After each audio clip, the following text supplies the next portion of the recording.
Good evening, ladies and gentlemen. Welcome back to Play the Hits. This is The Legend of Zelda, Ocarina of Time. How you feeling tonight, Max? I'm feeling pretty good that we're starting this finally. Yeah, hell yeah, dude. So far on this channel, we've done 2 Zelda games, but both of them have been with Nick, so this is your due, I guess. And this is this is what, the top rated game on Metacritic, I think, still. Still of all time, pretty much, yeah. The highest rated game of all time. We can actually say that. Right. So, that being said, I gotta confess to you, the last time I played this was, oh man, when the 3DS remake came out. That was my last full playthrough of Ocarina of Time. I bet that's a lot of people's last playthrough is playing it when it first came out there. Yeah. So realistically, we're looking at close to a decade. Since Holy shit! Don't say this. I know. Oh my god! Like Shut what? The hell up. Maybe 2011 Ocarina of Time 3DS came out. I feel like it was close to there. It was like maybe 2012.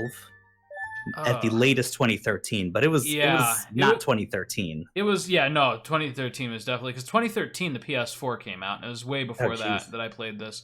I can't believe the 3D, not even the DS. The 3DS is that old. I know. Well, and we're of course not playing the 3DS version. We are playing the original N60. The OG? Yeah, this really is. It's the OG. It's the original N64 version. I am using an N64 controller, which Nice. I haven't really used for a full gameplay video in ever. So I'm way out of practice with the N64 controller as well. For all intents and purposes, this is going to be a fairly fresh playthrough.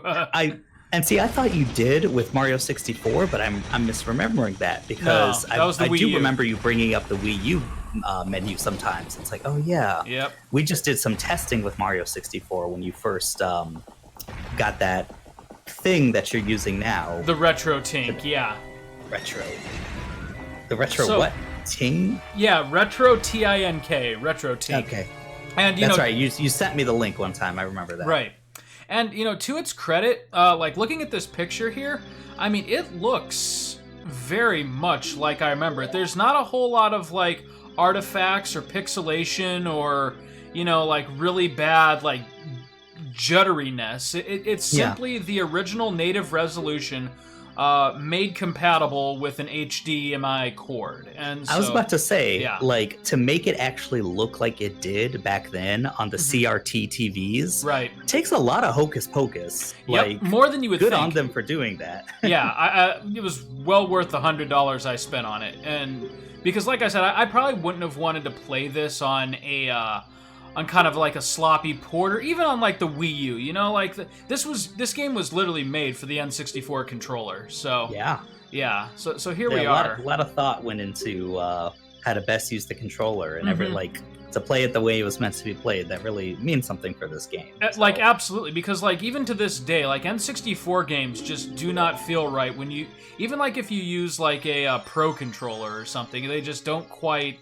You have to use the R and L buttons to accommodate for the C buttons, and it's just, it just doesn't quite work the same way. Good on Nintendo for making their library compatible with the newer systems. I mean, up until the Switch, they do have the NES and SNES, but with the Wii and Wii U especially, they've been wonderful with that. But at the same time, their controllers change so much generation to generation that there is an issue there. Oh, totally. I mean, you literally see the N64 buttons on screen in the HUD in this game, and it gets a little weird when you're doing it with like a Wii remote and a nunchuck, or when you're even doing a Pro controller with the Wii U. Now, I was gonna say the runner-up to this was actually going to be the GameCube version. And I believe they may have. I don't think it was just a port. I think they actually changed the button prompts. Like on the HUD, or they changed it up a little bit? Don't quote me on that, but I think they did. I feel like they might have, because again, that was more than a port. Yeah. They had the Master Quest. The Master Quest, and it was meant to drum up enthusiasm for Wind Waker. Wind Waker, that's right. So, I think they did try to give you like a little taste of how Wind Waker would control by giving you the heads-up display with the GameCube controller. But even then, like, I don't know, I figured, if I was going to do the GameCube, I might as well just plug in my N64 and do the original, because I still would have had to use it would be the same setup. Right, I still would have had to use the Retro Tink for that, too. Yeah. But the other thing the Retro Tink does really well, so like if you were to just take your N64 and simply use like a regular pass-through, like an RGB to HDMI, you could get this picture, but it would be extremely stretched, extremely ugly, and you would have like ridiculous input delay, which for a game like this you really don't want. I can imagine. Yeah, like, and don't get me wrong, I'm not like converters. Yeah. It really messes things up. It does, yeah. And don't get me wrong, I'm no like pro gamer or anything, but if smooth. Right. So if I know that there's a delay, then it's got to be a bad delay. Oh, Saria. I mean, lot of confusing adolescent feelings were tied to Saria. Yes, indeed. The one that got away. But, now when I say that, it just makes me sound like a pedophile. But, she's technically ageless, right? This is 98? Yeah, 98. Would have been like so I would have been 11 years old. I would have been totally within porking distance of Saria. I think it was really sad. And, of course, this isn't anything new. It's like every Zelda game. But, Link grows up, and his only thing is he has to save the world, and he doesn't really get his own happiness. He doesn't... Maybe afterwards, you don't see that. I'm glad I'm not the only one who's like ever really thought about that with this. Like, what the fuck does Link... I guess we know what Link does, at least in the immediate future after this. He goes to, like, Termina for Majora's Mask. But, like, career-wise, what opportunities does Link really have? I mean, he spent his youth, like, in the Kokiri village, just assuming he was a forever child, and so... Yeah. He probably didn't learn a trait. Right? There's no need. Right. Yeah, it's, I guess... kind of like how we treat our veterans, It's just like, so you can swing a sword? Okay, I guess, what's that going to get you in Castletown? Nothing. Right. I guess potentially Zelda probably would have wanted him on staff as like a royal guard or something, but even then, what's the life expectancy there? Yeah. What I like about Breath of the Wild is that it's like probably the most realistic, where it's like, Link had a life. He actually worked for the guard, Yeah. Kind of seemed like he had a fleshed out story there a little bit. Exactly. One of the reasons that I hated Advent Children, Final Fantasy VII Advent Children, as much as I did, was because they tried to give Cloud a job, and he was like a delivery boy, which made a surprising amount of sense. Like, what the fuck's Cloud gonna do after he saves the world? I mean, no one knows who he is. He's still a nobody. Yeah, that's true. Yeah. And then, like, once he can't do deliveries anymore, what are, like, the health plans, the retirement, what does that look like for a delivery boy? I don't know. I feel like in Midgar, insurance probably isn't that good, because if you live in the slums, I mean, everyone's sick, I'm sure, eventually. Right. I'm gonna guess Cloud's homeless. That's just a theory, but a game theory. Tifa's making the money in that relationship. Yeah, but they really aren't together in Advent Children. I mean, they live in the same place, though. Yeah, but it's implied it's more like a roommate situation. Like, I don't think they're having sex. Maybe not, but, I mean, if they are roommates, it's like, I mean, I don't know if he's not pulling down the same money as she is. Yeah, and there's even 2 separate beds. She owns her own bar. Yeah, right? Or it's been a while since I've seen. God, that movie came out 2007. Oh my God, that's like as old as Final Fantasy VII was. Wait, no. Yeah, right. Also, it's old. Advent Children now is older than Final Fantasy VII was when Advent Children came out. That's what I meant to say. Yeah, that, and more time has passed between Advent Children and now than this game and Advent Children. Right. Oh my God, that's right. It's 2007 when that came out. It's so wild to think that in 5 days we're going to be playing the remake. Holy shit. I mean, I better be. Like, I got it through Amazon. Me too. Actually, I'm hoping they I'm pull worried through. about that. I think they will. I know they're definitely like short-staffed right now, but they still say expecting April 10th. But also looking at some things, and as far as like, one, I don't have Prime anymore. I did when I got it. So really? You're thinking for a pre-order, they're still going to honor when you had Prime, you paid for it during Prime, and they're saying April 10th still right now. So I'm thinking I should get it then. But at the same time, you're looking at the delivery for some things, and they're not guaranteeing 2 days right now. No, they're not. But I'm really kind of bitter towards the people who got it early. Oh my god, right? Because they ordered from the Square Enix store, and they were figuring, well, who would have figured? Right. Because we don't know how the mail system's going to run. We're just going to send them out now from our store, and people will get them when they get them. And lo and behold, they got them like 2 weeks early. Like, holy shit, What a fucking Christmas present that would have been. But and it's like, I don't have to, what else am I freaking doing on quarantine? Right. It's going to be hard to avoid the internet entirely, So far people are being fairly cool about not posting. I haven't seen a stream of it yet, but that may be because if you try to stream it, they take you down. I'm gonna guess as it gets closer, though, I feel like a lot more people are gonna start streaming it. So I wonder when people are gonna start just breaking street date here in the U.S. Yeah, yeah, that's right. All of the early, to do something like that. Yeah, all of the early versions have been Europe and Australia. From what I understand. Yeah, I don't think there's any earlies in the U.S. Otherwise, someone would definitely have broken that by now. Because this is America. I think people are doing pretty good with not saying anything, or people going around just like in comment sections. Yeah. Again, I'm avoiding those as much as possible. Right. But, a lot of times you'd see something by now where it's like almost unavoidable. Even with headlines, you get spoilery headlines with things, or suggestions in your YouTube for videos, and it's just like, here's the boss of the game for Here's Genova 7 remake. It's just like, what the fuck, I've heard that Eris dies. Oh my god. Yeah. Wouldn't that suck? They kill her in Midgard just for the emotional. I was about to say, if that did happen, like they're just rushing all the emotional high points of the game and putting it in this one. It's because they don't quite know where are you going to go. Yeah. And the thing, they don't know. Well, and that's the thing, though. I'm almost 100% certain that at the very least, like with the main plot beats of FF7, they're leaving those relatively untouched because, part of like the trailer was actually the whole gang just as they're getting ready to leave Midgar. So we know that that's how this game has to end. And so so we know that Eris at least makes it through game number 1. Yeah, it'd be crazy. I mean, not crazy, but if they actually did make it to calm and a cutscene at the end of the game, I would be down for that. Yeah, it'd be like, okay, you know what? You're not going to put the world map in, which makes sense if you're cutting this game up. Right. Yeah. I'm still praying that this game ends with a trailer for the second game and a rough release date, like coming 2021 or something. That would be so great.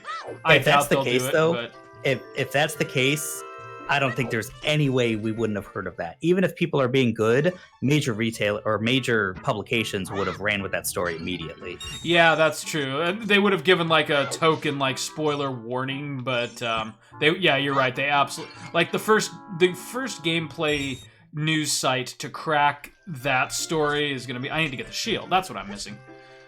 You just got to buy it. That's right. Yeah. Well, you have enough money now. I think it's like 40 rupees. It's 40 rupees. Here we go. Oh, jeez, I still remember that. I'm stupid. I was walking around wondering, like, what am I forgetting? The shield. The shield, Chris. I got sword and shield. Yes. Oh, yeah, that's right. And then what's his face will let you buy. Mito, I've seen so many speedruns of this game, and it's like every few years they discover something different where it's just like, I'm going to warp into the dungeon, I'm going to backflip out of the first boss to get to the end of the game. That's how it is now. I remember one or two tricks, but, like, for instance, I know how to get a few heart pieces early, but... Oh, yeah. Other than that... Because, like, before that, there was a lot of different tricks, before they figured out you could just beat the game from the first dungeon. Right. Getting past this guy, like, backflip... And I can't do any of it. I wouldn't even want to try, because... No. The game is just too good to skip any of it. Oh, yeah. And we're like I said, we are not... hardcore Let's Players. We're here to enjoy the story and the nostalgia and to shoot the shit. Yeah. Yeah. Actually, that reminds me, though, too. Force got scary all of a sudden. Yeah. 2 quick things. One, are you on Twitch right now? Oh, no, I'm not. Okay. If you could monitor the stream, we had, on Resident Evil 3 last night, I forgot to remind Nick to do that, and we actually had a chatter who we just like completely ignored. Oh no! So I sent him a message. It was actually Striker Bolt who drops in on a couple of our streams, which is really nice of him. Bolt.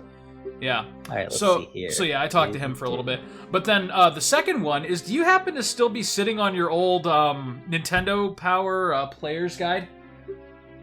Wait, are you talking about just old Nintendo Powers or a player's guide for this game? A player's guide for this game, yeah. I don't think I ever had a player's guide for this game. Oh, shit. Because I have mine right fucking here, but obviously I can't exactly...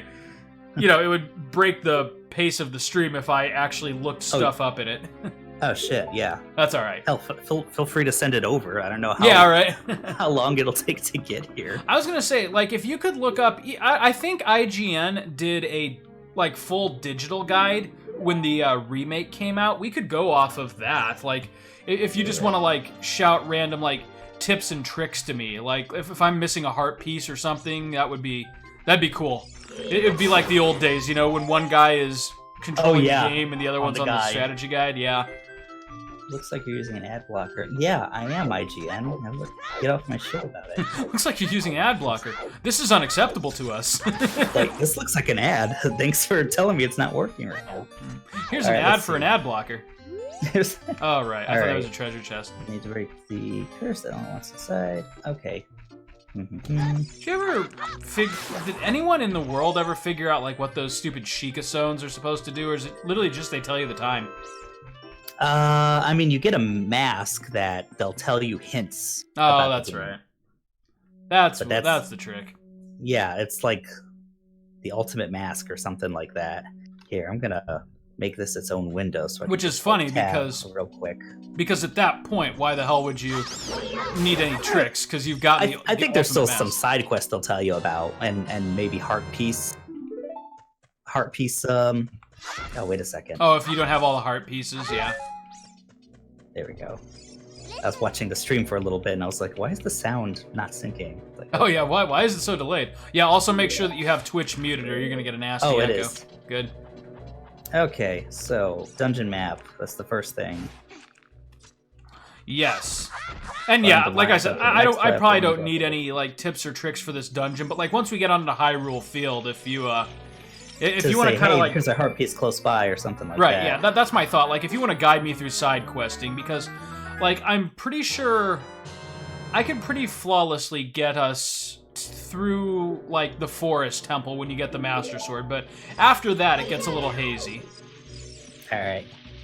Let's see. Make sure I have my alt tab set up. There we go. Cool. All right. If only you had two monitors like me, you'd be so cool. That actually would be great. That's what Eddie's doing right now because for work, you know, just to have a big monitor to do design stuff. So we're just using one of our TVs. Since we're doing online services right now and I'm editing them from home, like, honestly, like, for work or play, I could never go back to one monitor. Yeah. Like, this is just my life now. I'm so accustomed to it. Yeah, once you start doing it, it's like you get a little spoiled. Like, In fact, I can even see how a third one would be useful. Really? Yeah. Like, it would be really nice to have Twitch, Discord, and OBS all displaying at the same time while one screen is dedicated purely for games. But gotcha. Also, I mean, it's definitely not a necessity, but it would be nice. So, like, what I have right now is I have you on Discord on the right, and then Twitch on the left, and then OBS is running hidden in the background. Gotcha. Yeah. But it would be nice to be able to tweak OBS on the fly.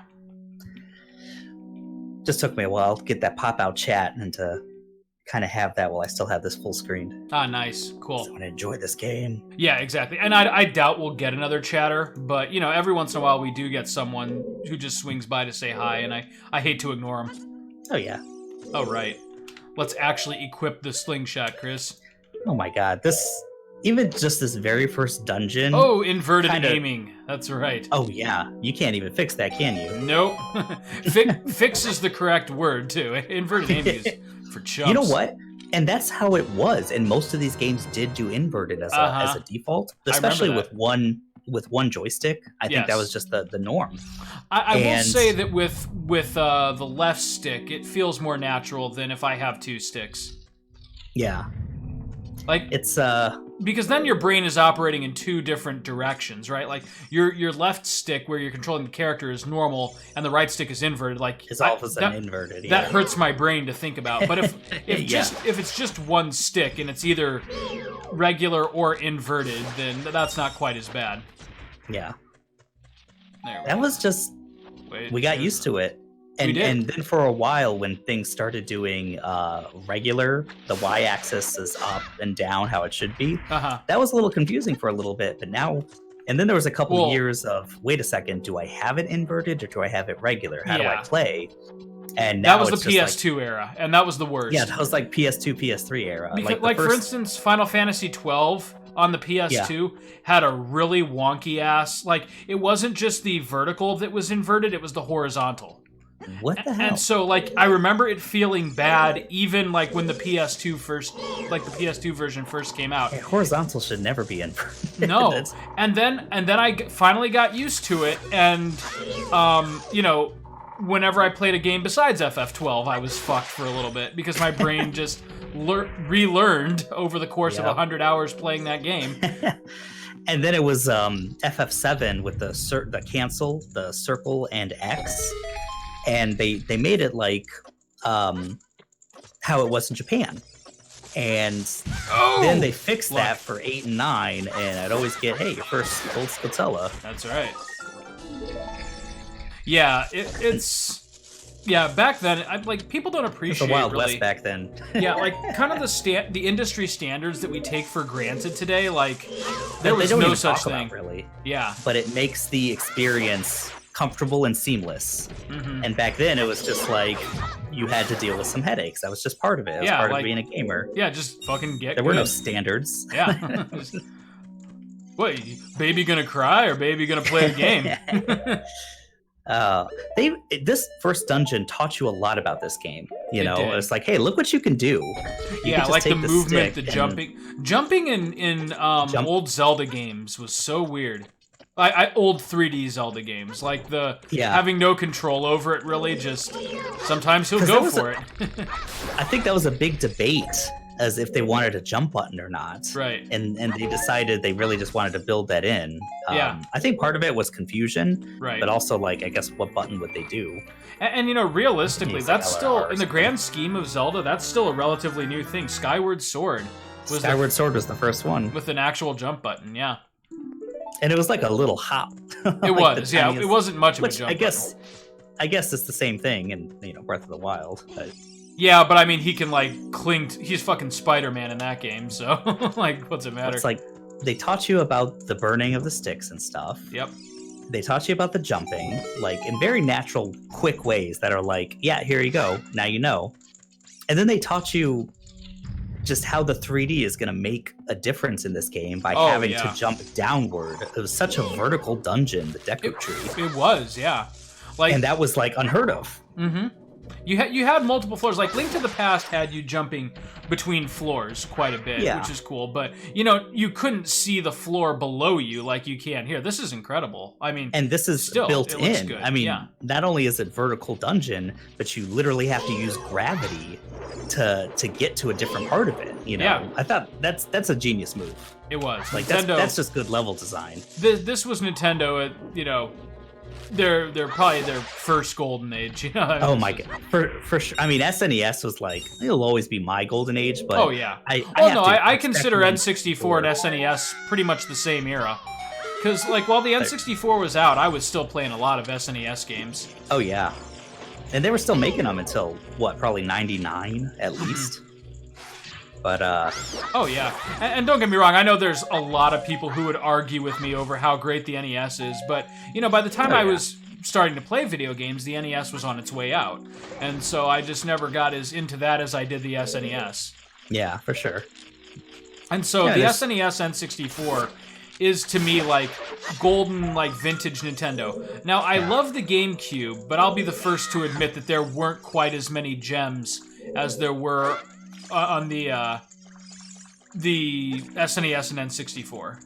Yeah, It's interesting that the N64 was kind of the first time they had a dip in sales where they didn't meet the expectations, basically. Yeah. I think N64 was still successful, but the PlayStation really started eating into them much more than Sega ever did. And yeah, they could not have predicted like what a runaway success the PlayStation was going to be. And to the PlayStation's credit, that was revolutionary too. I love that system. Oh yeah, and even just disc-based. I know they weren't the first to do it, but it was important for their games. It was a different way to another one already. Yeah. There's a different way to tell stories. Yeah. It was important to the narrative of those games. Yeah, I was gonna say the N64 and the PlayStation were, like night and day, really. Like, yeah, they were both in the same era, and like graphically, the N64 certainly had the edge. But I still feel like the PlayStation got a lot more out of their hardware than the N64 did. Like, There's PlayStation games that I still consider to look really good, and most N64 games I take a look and it's like, I can certainly appreciate how amazing this game was, but graphically, this isn't a pretty game by modern standards. No, definitely not. And I think with the PlayStation, it's about art direction when it comes to that, because they weren't afraid to be like, hey, we're still going to do some side scrollers. We're still going to have sprite games. Yeah, right. Yeah, we're going to have a variety of games. Right. And I think they should get credited for that because now everyone's doing that, like with indie games. Yeah, and what's kind of strange too is that in more recent years the role has completely reversed, where Sony is like trying to be on the bleeding edge of like graphics technology, whereas Nintendo's just gonna we're gonna make games that look nice, regardless of the hardware. I mean, it's as long as we meet our artistic vision, we're good. It is kind of reversed because you look at most GameCube games and they still look really good.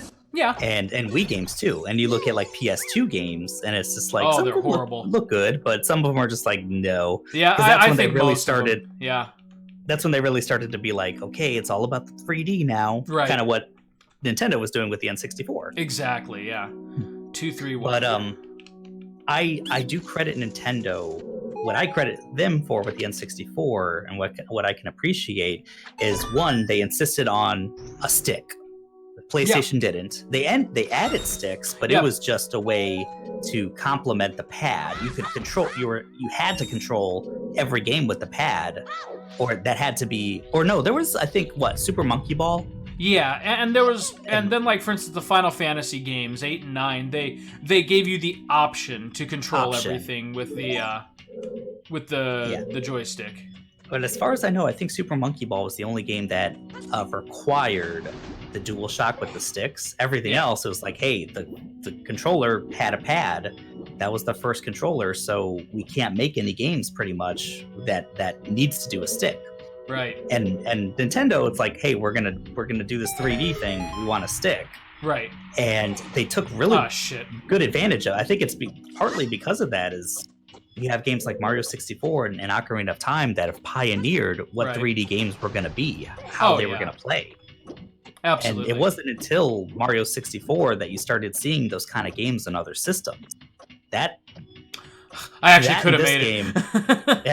God damn it. That in this game really pioneered what's even today. Oh my god.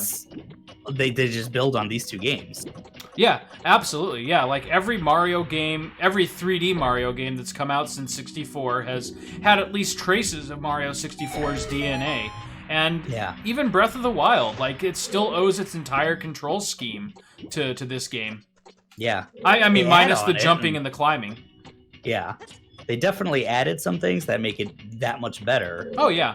But, I mean, it is very distinctively a Zelda game, I mean, it's, like, as in, like, a person who, like, if you were to, dress Link up in, like, a clever disguise, and introduce this game to someone as, like, a completely original title, there would still be, like, hints in there, like, just from its heads-up display and, like, the way it functions that would tell them that, no, wait, this is actually a Zelda.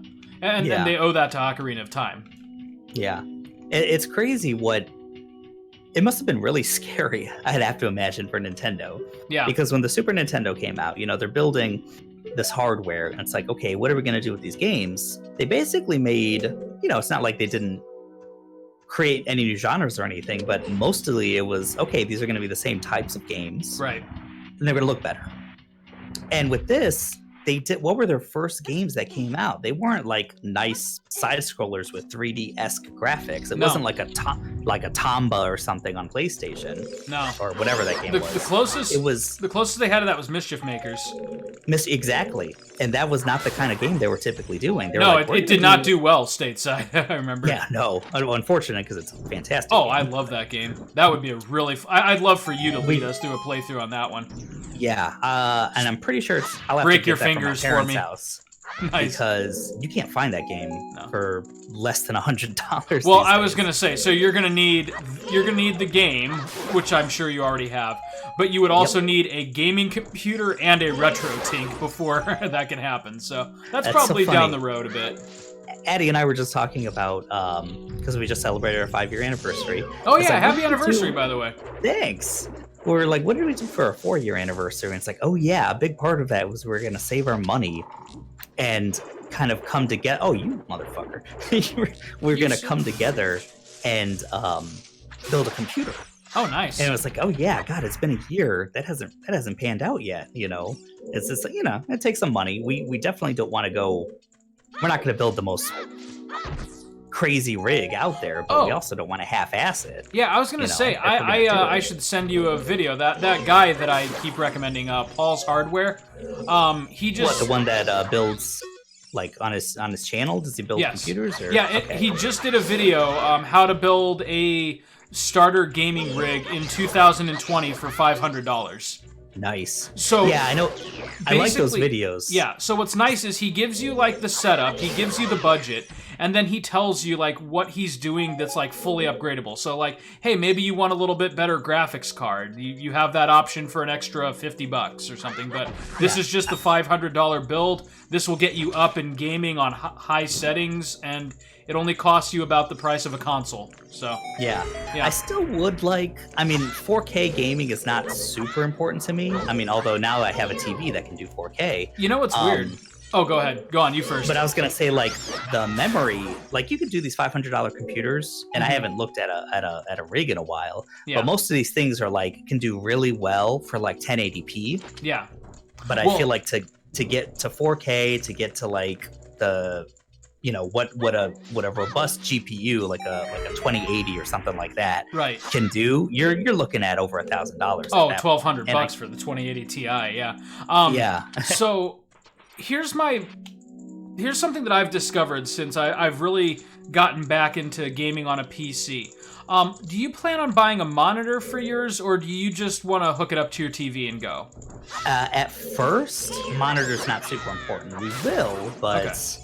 Well, I was gonna say the most important thing's the rig. If you get the rig. If you look for a monitor, you can get on Amazon a 1080p monitor, which for a 24-inch display, you would be foolish to do more than 1080p because you're not going to be able to make out the difference. So what I have are two 1080p monitors, but both of them are 144 hertz. So the refresh rate is just mind-blowing. Like, even on this game, like, the movement rate it's almost surreal to see it running like this. And then the other nice thing about that is, though, you get a 1 millisecond display if you're willing to crank out, $150 instead of $100. And that's highly important. It is for gaming. So I'm doing 1080p gaming on my computer, and because it's only 1080p, I'm able to run everything at pretty much like almost maximum settings for most games. Just simply because they're like building these games with 4K in mind, and at my screen size, I really don't care. 1080p looks beautiful on this screen. You're gonna save a lot of resources. I'm saving a lot of resources. I'm gaming at, like I said, 144 hertz a second, so it's buttery smooth, and like my input delay is flawless, even on retro games. Yeah, I really have to remember that 4K is not that important unless I game on, like, again, my big screen. Yeah, if you got like a 55-inch TV, yeah. Is it 231? 231. Oh wait, yeah. the most important thing for me, one, is like you said, the refresh rates. Yeah, that's the major thing. The input delay. And then the third thing is just the amount of memory that's in the computer, not the hard drive, but like the working memory. And that stuff is not that expensive. Yeah. The stuff that's really important to me, it's not an expensive rig. Yeah, and by the way, if one thing I would recommend, if you and I'm certain that at least part of what's informing the decisions you're making is, our Let's Play channel. If you'd like to host us on any streams via Twitch, I would recommend the modern default pretty much is 16 gigabytes of RAM for computers. Oh, I want 32. Yeah, I would do 32 because it wasn't until I got 32 that our streams, not our recordings, the recordings were fine, but the streams looked pretty blurry and messy until I got an extra 16 gigabytes of RAM. It's amazing how intensive streaming is on a computer. It's brutal. But we can't do anything less than 32 because it's also going to be a design computer for Addy. Yeah, so you want to future-proof it a little. Yeah, doing the Adobe stuff, like even Photoshop and stuff, but InDesign, all that, pretty intense on working memory. Even the computers, the Macs that they use at work are 32 gigabytes. Yeah. Come on, Goma. What did I see the other day? It was on Instagram. What the hell? I can't remember where it's from, but it was just this weird looking thing with an eyeball coming all the way out looking at someone. It was just like, Zelda bosses be like this. It's like, yep.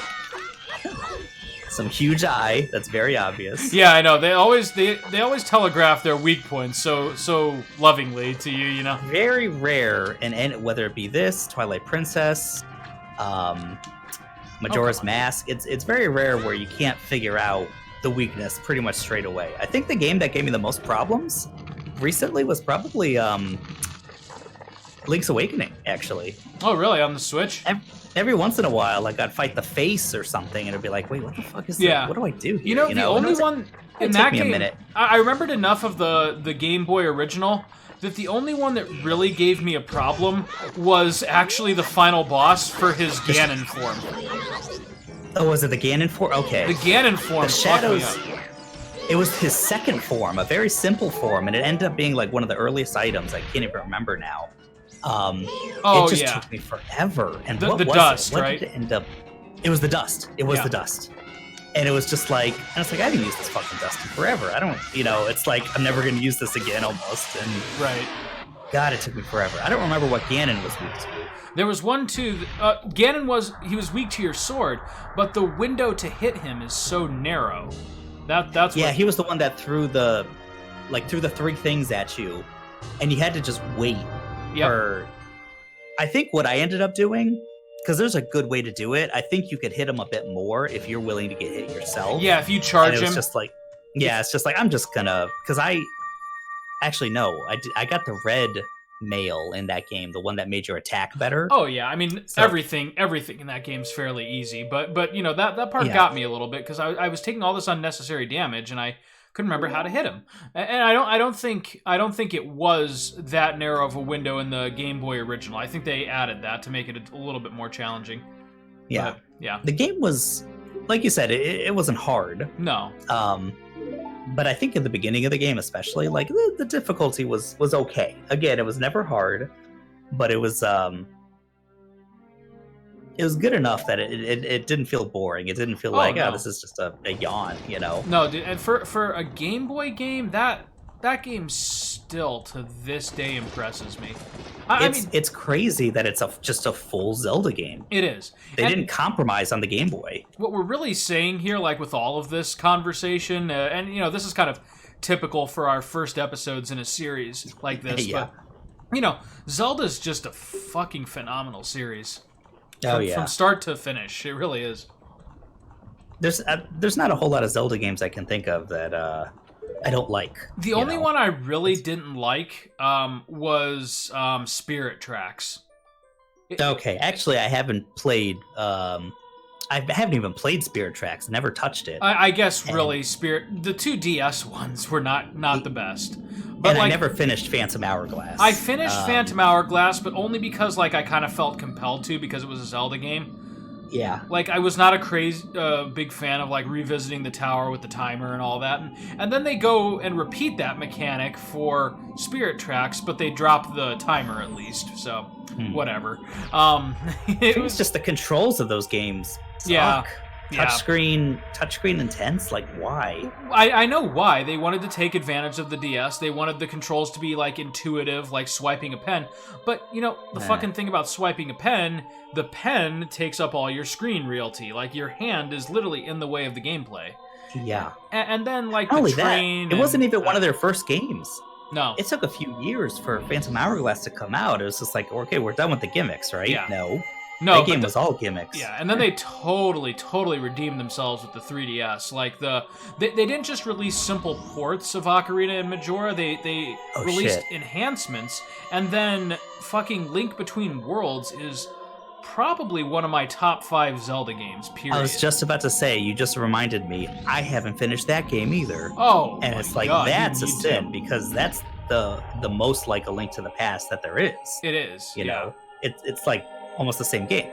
Did you? It's like, did you do? How have I not done that yet? Did you do Minish Cap? No, I haven't done Minish Cap either. There's so many good ones I'm missing out on. I was gonna say, you haven't played like half the series. No, there's so many like I should say mainline, you know, because I haven't done Four Swords Adventure either. But it's like, oh yeah, I don't that's consider not really mainline. I don't consider it like Minish Cap for some reason. I don't consider mainline. A lot of the portable Minish ones, Cap is so mainline. I think about in my head, it's just like, yeah, those aren't mainline. It's like, no, yeah, they are. You know, a fucking Oracle of Seasons and Ages. Oh my God, mainline, so good. Know? Yeah, those were. I mean, yeah, both were good. I'm trying to remember which, because they played pretty differently. I am praying. I think it was Seasons. Yeah. Oh, good. I was gonna say I am Seasons that was more traditional. Right.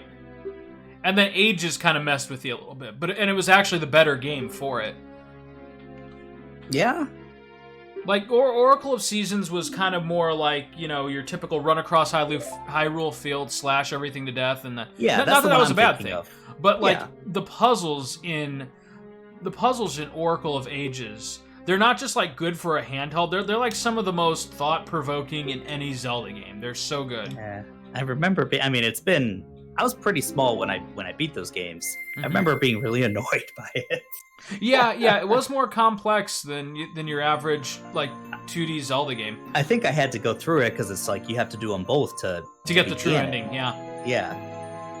Well, no, I'm praying that because Link's Awakening was such a huge success, that the Switch isn't done yet with the old remaking old Zeldas. I'm hoping that we see an God. Oracle of Seasons and Ages. Like, what would really blow my mind is if they released both of them as like a double pack, or maybe even like one game, and you get to choose like which narrative you go through first. That, like, if I had my pick, that's how I would, you know, want them to do it. I would assume it would be one game. I mean, they get away with that with Pokemon, and those are like the same exact game when they don't have to be. But with like a couple different, you know. Yeah. I was thinking about that with Sword and Shield.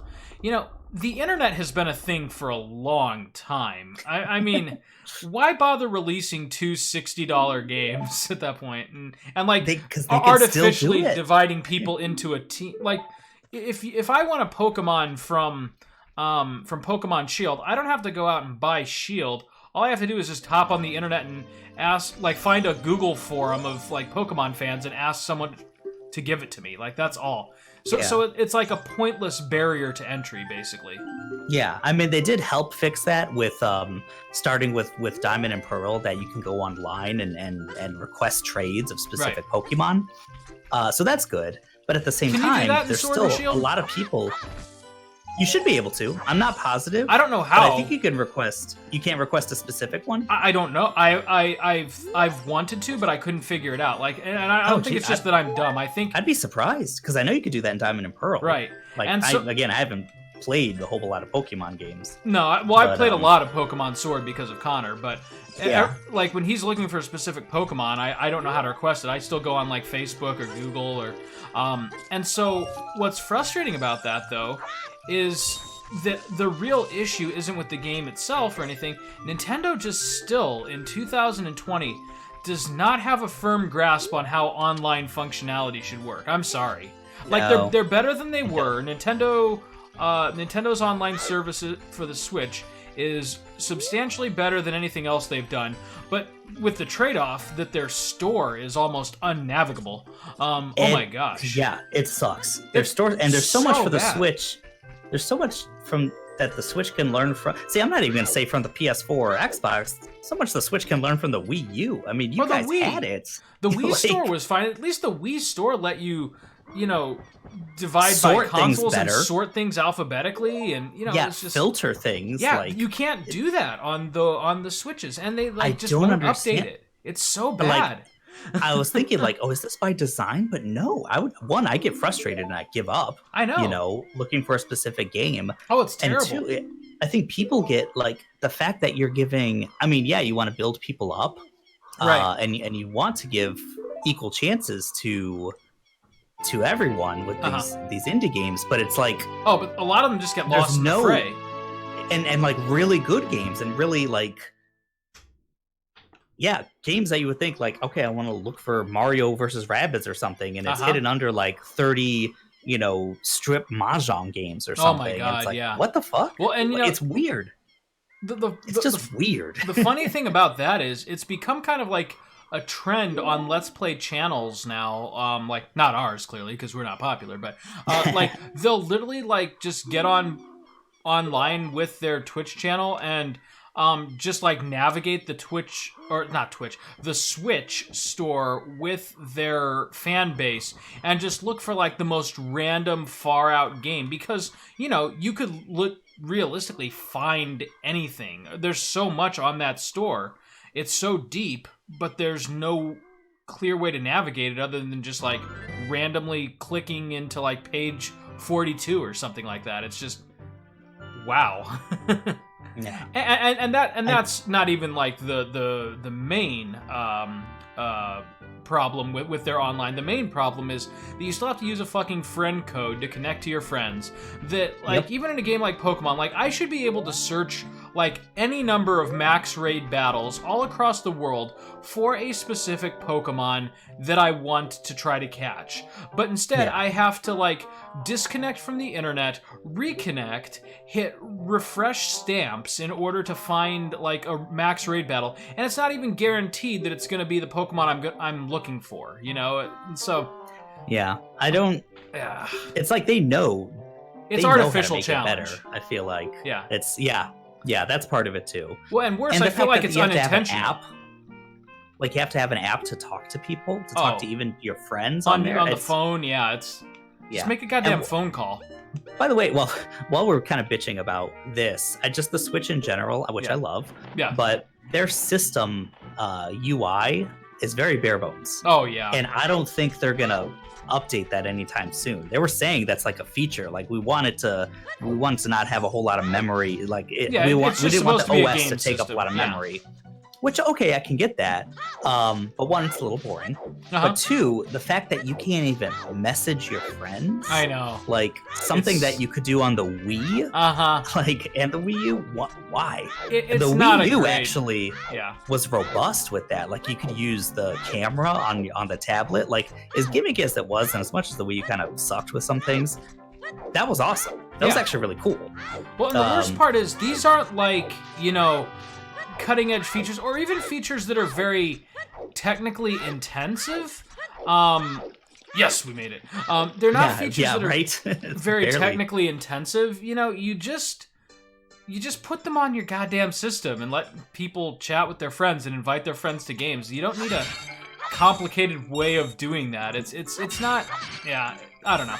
And I'm with you. I love the Switch. Should be a Skulltula in here. There are so many freaking good games for the Nintendo Switch, but But as far as actually sharing them with friends, it's difficult. And correct me if I'm wrong. Does that system even have Netflix?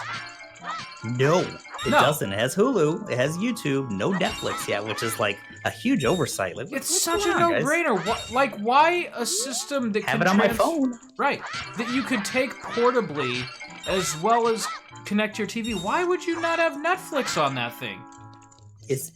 I have to think Netflix is holding out, which I don't know. Again, you think that would be a beneficial thing for both of them? Like, why? Right. I mean, if YouTube and Hulu can do it, Netflix sure as shit can do it. Yeah. Ugh. Anyway, I mean, that's all the bitching I want to do about the Switch. Well, actually, no, I'm not quite done yet. No. Okay. I like their whole setup with, you pay for the online service. You get, like, the NES and SNES classic library, and you can play them as much as you want. Definitely the best part of it. It's very cool, but at the same time, like, if maybe, like, in the future I'm not using the Switch very often and I don't want to pay the monthly subscription for the online, I'd love to be able to just browse a retro market like on the Wii and just, buy A Link to the Past and just have it on there ready to go without the internet. Yeah, without it having to... I mean, I know it's not streaming. I know you have the games on there because they're small. Yeah, I really would like to own it, basically, instead of having to pay for the privilege of playing them. That does suck. I get Nintendo's argument. People have bought these games a dozen different times for a dozen different systems, but that doesn't really bother me very much. I'm 32 years old. I'll buy it a 13th time. Yeah, right. And I have a salary. Not to brag or anything, but my finances are okay that I can afford a $6 copy of Ocarina of Time on the Switch. That's okay. Yeah. If I want to buy it, you guys have offered it. You obviously made some money on it. Yeah, give me the choice at least. Emulation is out there, and I'm still paying money for this stuff because I want it. Yeah. And I want to support it. Give me the choice. I want Nintendo to know that I love their classic games. That's good.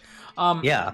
But yeah, I don't know. Like, I guess what irks me more than anything, besides just the layout of the store itself, I would really like the option as to whether, like, pay the monthly subscription and get like a bunch of different games, or if you really like this game, pay an extra $2 and it's just there in your library forever. It's that I would be down for that. Which is kind of interesting because that's exactly what I've told you about the Xbox Game Pass service that I'm using on the PC. That's exactly what they're doing.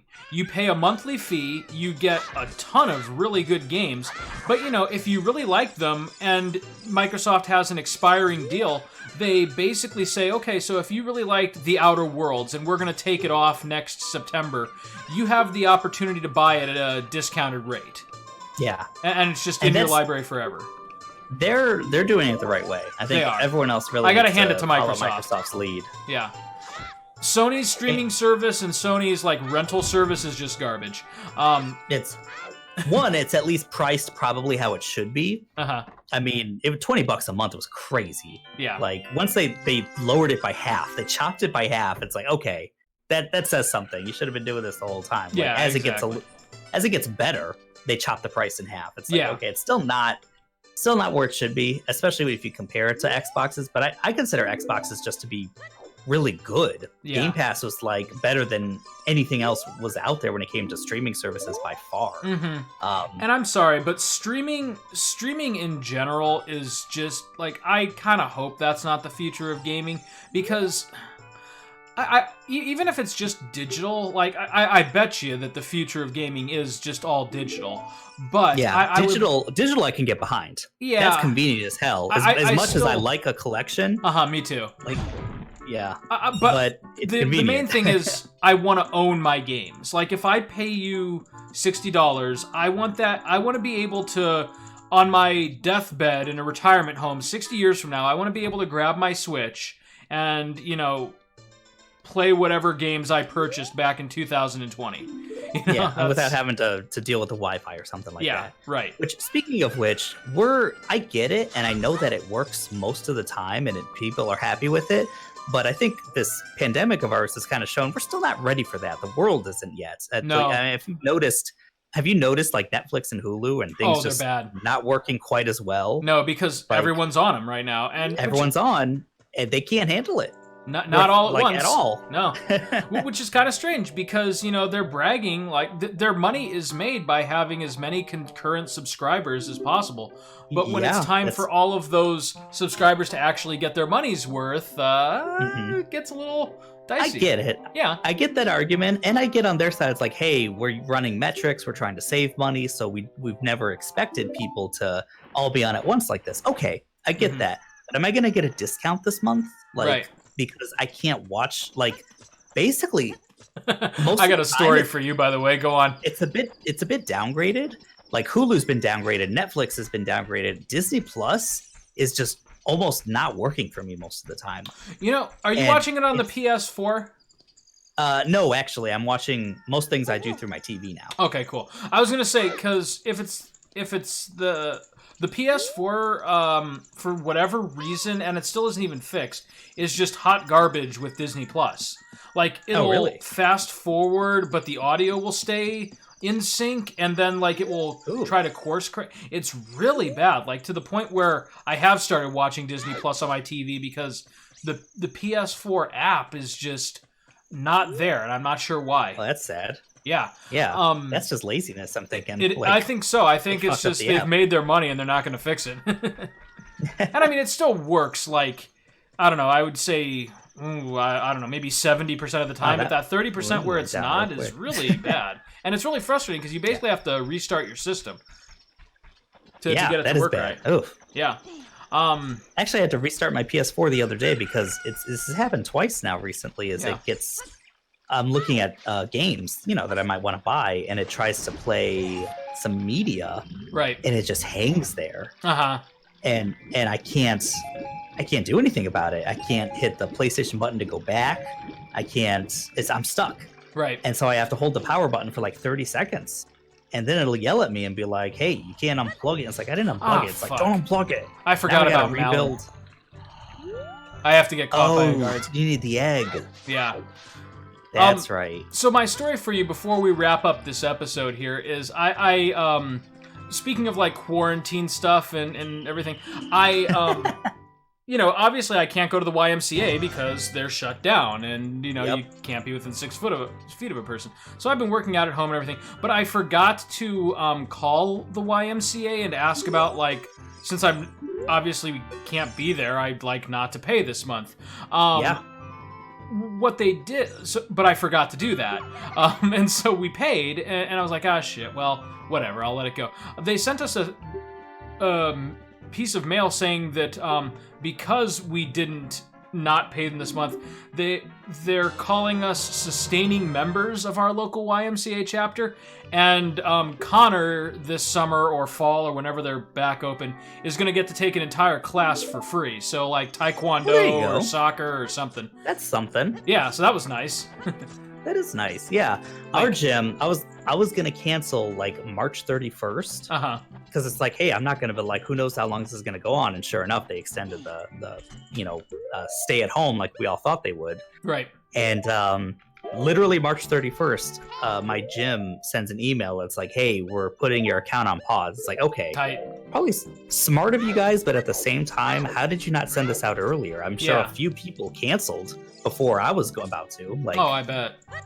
So, and that is interesting though. And I did a Google search to be like, hey, what are people thinking about our streams being downgraded and everything? Which again, I get. I'm not angry about it. It's just like, I am kind of angry about paying the money for it though. Yeah, that's where I would draw the line. It's like no one's talking about it. Like, guys, we're gonna have to pay like when it comes up. It's... Right. And let's be like real. Like in quarantine, things that are kind of like fun little extras to life are basically now kind of like the main forms of entertainment or interacting. Like, I give a lot of credit to Zoom right now because they're doing really well because a lot of people are using them for meetings and stuff like that. But at the same time, you still have to pay for them not to disconnect you after 40 minutes. My god, it's like the PlayStation when you're doing share play. Yeah, it's just like after an hour for no reason at all. Like, I was half expecting them to introduce part of the PlayStation Plus to be like, oh, never disconnects when you're doing share play, Right. But they've never done that. Yeah, I am realizing that I shouldn't have made most of my social life be eating out. Oh my god, dude, eating out right now, like, I think we're, finger quotes, eating out more than we normally would, because, Yeah. like, food is one of the only things that hasn't really been taken away by this, but we're ordering a lot of carry out and delivery, Yeah. I mean. Yeah, I mean, yeah, that's definitely changed that way. Yeah. But something kind of on the bright side is looking at like DoorDash and things like that. There's a lot more restaurants Move your on there ass. right now than there ever used to be, and it's Yeah, like, that's okay, true. that's cool at a necessity. Yeah, it's kind of neat But- to get delivery from, like, our favorite bar. I mean, Yeah, obviously not that's delivery, cool. but you can call them ahead of time, and they'll send you home with, like, a bottle of pre-made cocktails, which is kind of cool. Yeah, that's awesome. Yeah. It's unfortunately in Illinois they can still do cocktails, but it has to be like all separated. You have to mix them yourself at home. It's like, Oh, okay, I see. just some laws, I guess they can't pre-mix them Yeah. for whatever reason. So the way they get around that here is if they were to just mix the cocktail, pop a cork in it, and then send it to you, that could technically be called an open container. So they Yeah. basically just shrink wrap the top of the bottle. Gotcha. And then it's not an open container if you get pulled over or something. Yeah. But You just have to wait till morning, don't you? yeah.